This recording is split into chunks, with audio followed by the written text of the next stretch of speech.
Here is your local news update on Great Smoky Mountains TV. Great Smoky Mountains National Park begins phased reopening on May 9 following guidance from the White House, Centers for Disease Control and Prevention (CDC), and state and local public health authorities. Great Smoky Mountains National Park is increasing recreational access and services.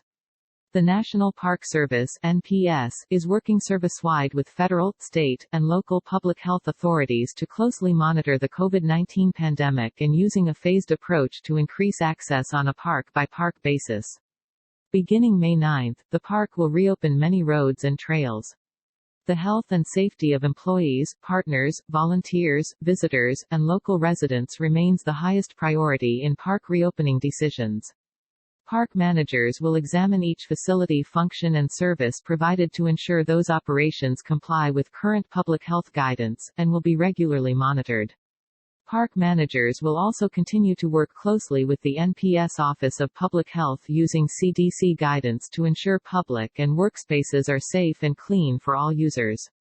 We recognize this closure has been extremely difficult for our local residents, as well as park visitors from across the country, who seek the park as a special place for healing, exercise, recreation, and inspiration, said Superintendent Cassius Cash. We are approaching this phased reopening with that in mind, as we balance our responsibility to protect park resources and the health and safety of everyone.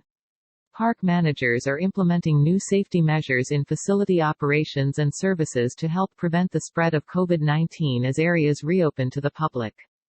Campgrounds, picnic pavilions, visitor centers, and many secondary roads will remain closed during the first reopening phase, which is expected to last for at least 2 weeks.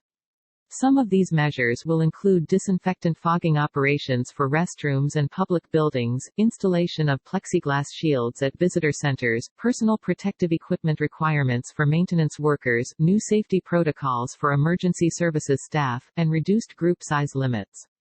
While many areas will be accessible for visitors to enjoy, a return to full operations will continue to be phased and services may be limited.